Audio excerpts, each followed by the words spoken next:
Hello everybody.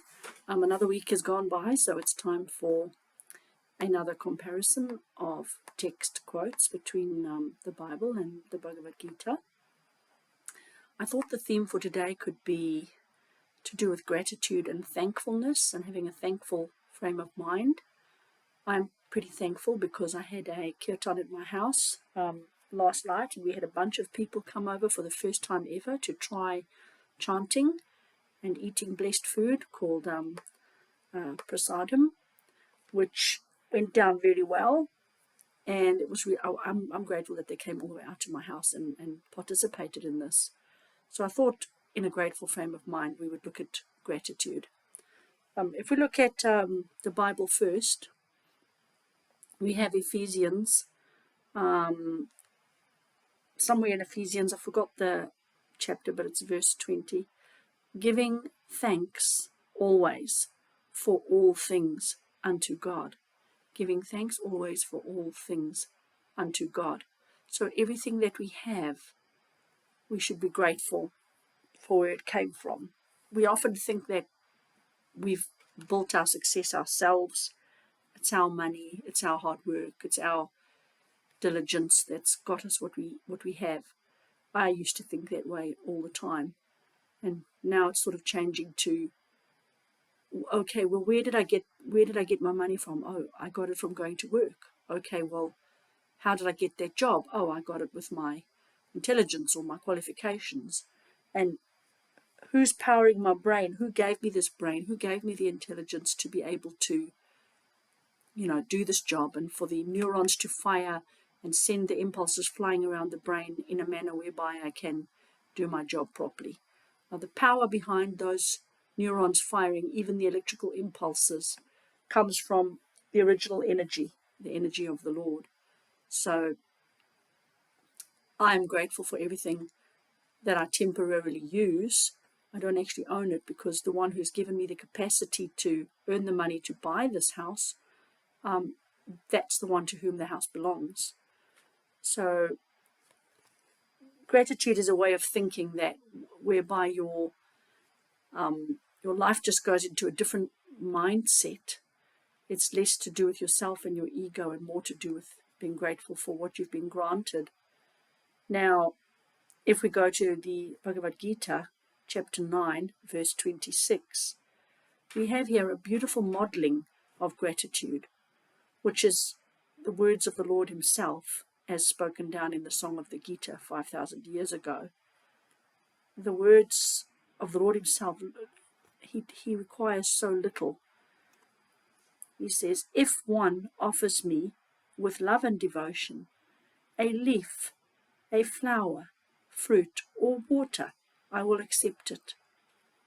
So if the Lord can be thankful and grateful to receive even a leaf from a mere pitiful little human soul, then why can't we be grateful with items given to us in an attitude of love and devotion? Why do we have so many people complaining about their Christmas present or their birthday present, and it wasn't what they wanted, it wasn't what they needed, or they've already got it?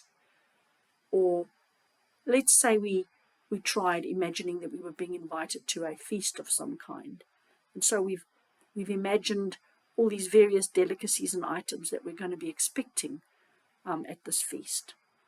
And so we've got this expectation, and then off we go to the feast, and that particular thing that we really, really thought would be there wasn't there. Very quickly we would start complaining, and there would be no gratitude. It's just human nature. So there's a way of living whereby it is specified in the Gita, or in the purport of one of the purports of the Gita, that it is better to live with appreciation rather than expectation. So how about if we tried really hard to replace expectation with appreciation? So that, because if you go there expecting certain items to be in the feast and they are not, it actually prevents you from appreciating what you do have on your plate. There'd be other things there that one could maybe appreciate, but because that appreciation is ruined now because of the expectation that one had in one's mind. And so it is that if you get presents or things from people, or someone bakes you a cake and you've imagined it's going to be a big chocolatey chocolate cake, and it's going to have cherries on top, and it's going to have thick chocolate icing. That's what I would imagine. And there'd be Smarties on the top and everything. And I'd be, yay, so-and-so is baking me a cake, and I'd be really looking forward to this chocolate cake. And then they arrive at the door with horror of horrors, a banana loaf, even worse, no icing on top. Then my appreciation would just fly out the window, because the expectation would have ruined it. So living one's life in a mood of appreciation instead of expectation is so much better. And the Lord leads the way himself, even if we offer him, as long as it's with love and devotion. And that's when someone gives you a present, they're giving it to you with love and devotion. So even if we just take him a leaf or even just water, he's going to accept it. How's that for appreciation? And so just a reminder of what Ephesians said, giving thanks always for all things unto God. Not just, here's my plate of food, I'll say grace, thank you, Lord, for the food, bless the hands that prepared it, that's it, that's the end of it.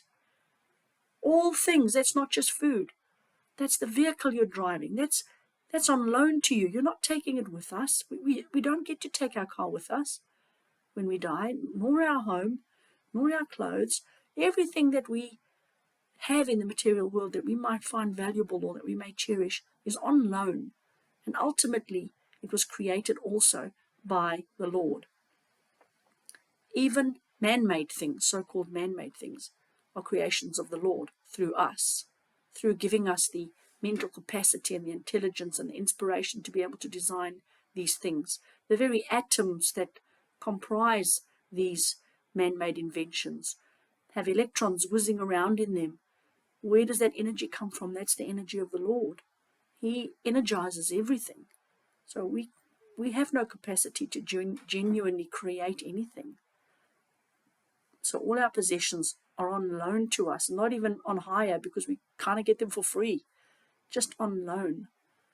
So give thanks for all things unto the Lord, and replace expectation with appreciation.